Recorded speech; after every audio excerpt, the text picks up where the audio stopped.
social justice.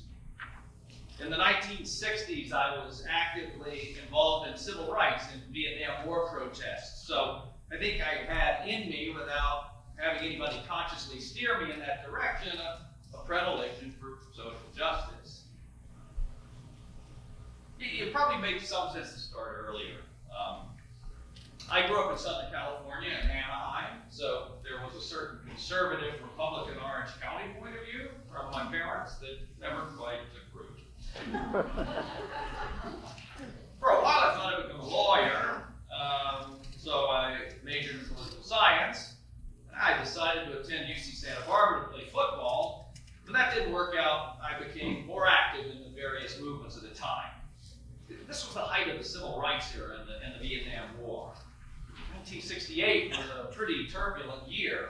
We lost MLK and Bobby Kennedy. I was a huge Bobby Kennedy supporter, so his loss was devastating to me. I went to demonstrations and sit-ins, and it seemed like we were making such progress and moving in a great direction, only to have these two assassinations, and then Nixon got elected, and the war spiked. During a campus protest in reaction to the Democratic National Convention, protesters burned down a Bank of America building, and a student was killed. In this tumultuous time, I took the opportunity to spend a year at UC Berkeley. Talk about a hotspot. There were protests and tear gas in the streets every day. Faculty even encouraged students to skip class and attend protests, which furthered the Republicans' fear of universities being a bastion of liberal conversion. And my dad and I would have some pretty serious arguments and debates that would drive my mom crazy.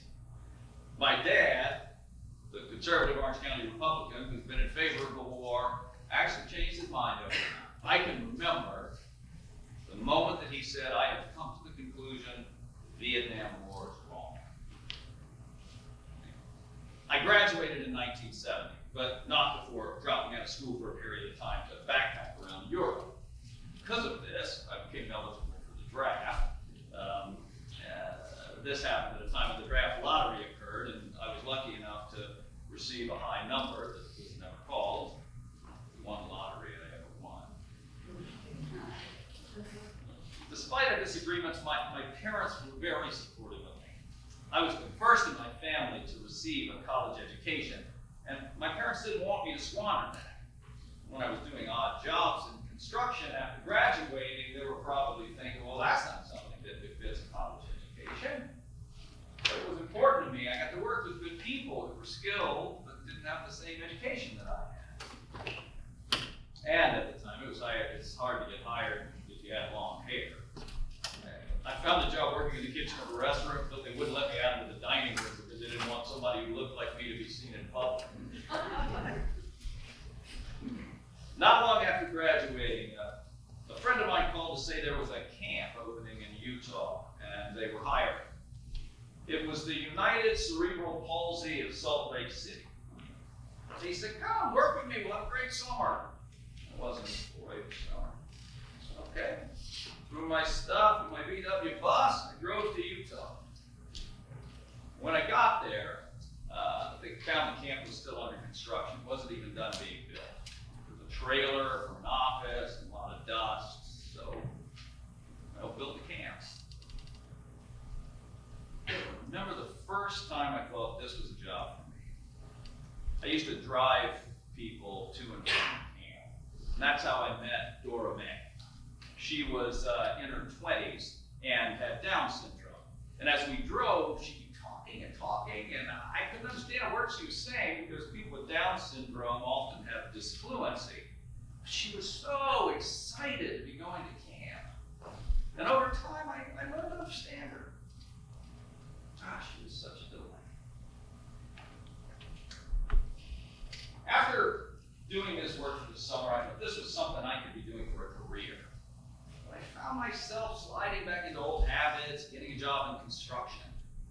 But when winter hit, construction work dried up and I needed a new job. So I found a job at a community center as an adaptive physical education teacher, even though I had no experience doing this, but I did have a college degree. So. What made me the right person for that job at that time? Well, if naivety is a blessing, then I guess I have to say that's what it was. I just felt comfortable doing that work. You know, being an athletic person, taking physical education classes my entire life. Yeah, I just figured out all I need to do is adapt the classes for the students' needs. For some of these students, this was the only time during the day they got to take a shower, so hygiene was a very important part of the program. And if you can only have one piece of equipment, go for the trampoline. People talk about building your core strength. Back then, we didn't know that. The trampoline helps do that. Students love it. Anyway, while I'm working as the adaptive PE teacher at the center, I meet the woman who eventually becomes my wife. We recently celebrated our 42nd wedding anniversary. After we got married, I dropped back into doing a conventional job again because the salary for being an adaptive PE teacher was sufficient for me alone, but it wasn't enough to support my family. And at this point, I really have to take stock of my life and ask myself, what do you really like doing? What do you really want to do? I was working in a lumber yard at the time, and I decided that wasn't something that I liked doing very much. The best job I ever had was working with students with disabilities. So I decided to grow up, go that route, make a career decision.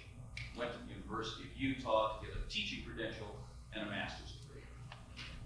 I was part of the first group who was educated under the New Education for All Handicapped Children Act, which is now called Individuals with Disabilities Education Act, or IDEA. Before this 1975 law, there were no rights for students with disabilities in public school education. And because there were no laws, there were few teachers trained to teach students with disabilities. People with disabilities, I think, are the most marginalized people in the world. Disability is an equal opportunity situation. Doesn't matter how wealthy or poor you are, what your gender or sexual orientation is. At one time or another, anyone who lives long enough will become disabled somehow. Yet it goes for nothing.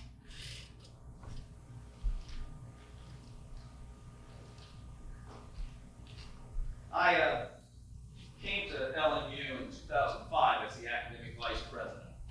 At the time, I felt like things around campus were so slow and so hidden. There's so much this university could be known for, so much more we could provide for our students. I also learned there was a feeling of disenfranchisement permeating some areas of the faculty. So one of the things I did was to encourage those faculty who felt disenfranchised to take on leadership positions within the university. We've since become more diverse as a student body and the faculty and the staff. The sense of disenfranchisement is eased. There's an expanding number of students with disabilities attending LMU, including a big jump in students with autism. We also looked at the curriculum at the time, and I didn't think our students in this day and age were best served by having a menu of general education courses, which is what you generally find in public colleges and universities. I thought the LMU education could be more specific and based more in the Jesuit tradition.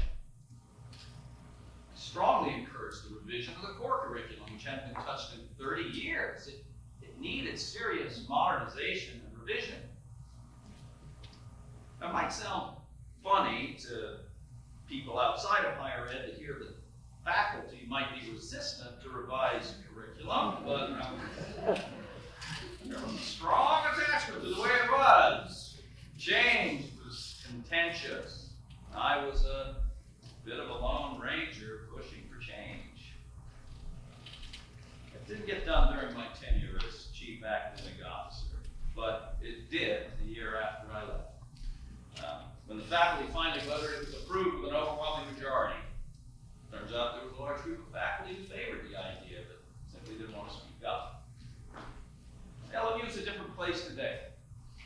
It's grown over the past few years. It's grown into a truly competitive school.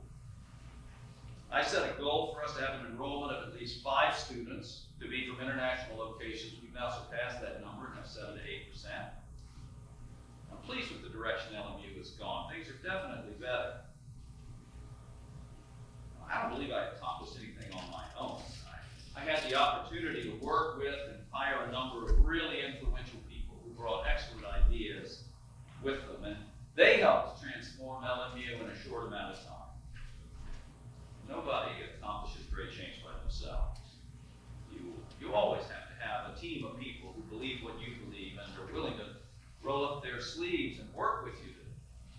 changes that need to be made. And I had those people. Paul Zaliza, Ray Linda Brown, Margaret Casamatis, Ann Prisco, Joseph Hellige, Dennis Draper, Chris Broncolini, Abby Robinson Armstrong, and especially Shane Martin. This is my favorite quote from Tao Te Ching by Lao Tzu.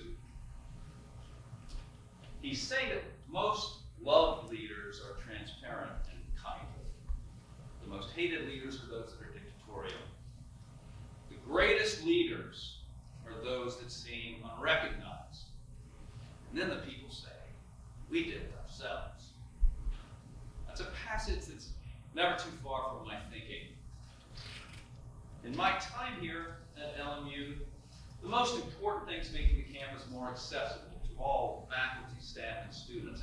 And I mean accessibly broadly, not just for people with disabilities, but also for people of different ethnicities and races and sexual orientation. As far as my own personal mission, I think MLK says it best, that everyone can be great because everyone can serve.